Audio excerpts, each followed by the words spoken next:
Goeiemôre vriende en baie welkom by ons oordeenkings op hierdie koel Vrydagoggend. En ja, ons is met Hooglied 5 besig vanaf vers 9. Hier vra die koor: wat maak jou liefste beter as ander? Mooiste onder die vroue. Wat maak jou liefste beter as ander dat jy ons so besweer?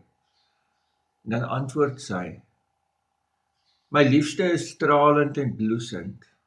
Hy troon bo 10.000 uit.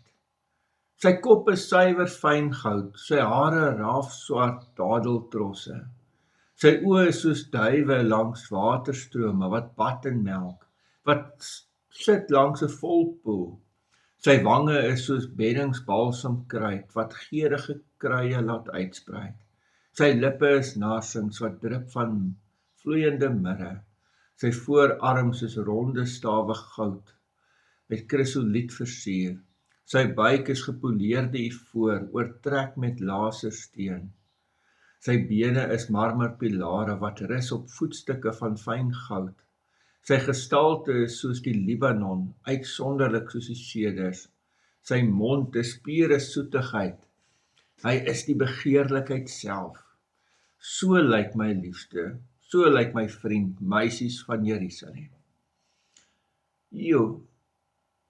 Geliefdes, so vanoggend praat ons weer 'n bietjie meer met die vroue.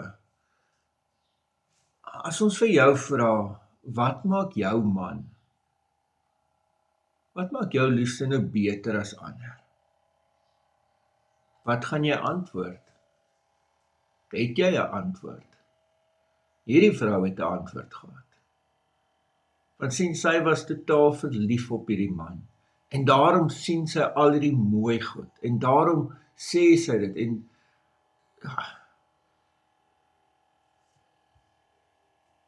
hoor wat sê sy in vers 16.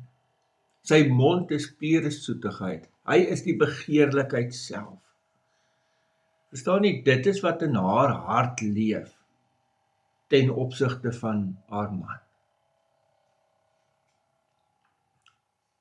En hierdie teks gaan vir jou vra,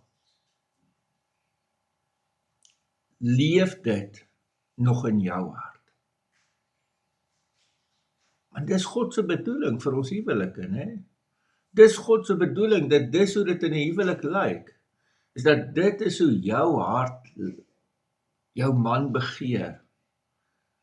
Dat jy iewers sal sê, sy mond is pure soetigheid. Natuurlik praat sy hier van seisoene, né? En sy kan nie wag dat hy haar soen nie. En dis vir haar lekker. En sy begeer hom. Vir die vraag, begeer jy nog regtig jou man? En dan is hier so sy opmerkingie, wat ongelooflik mooi is. Dit is hierdie man wat sy begeer. Daar's 'n passievolle verhouding tussen hulle. Maar hy's ook haar vriend. En dit moet altyd waar wees.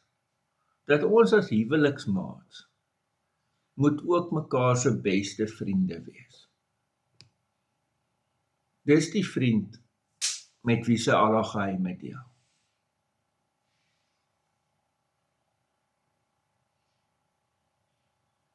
Nie een of ander vriendin nie.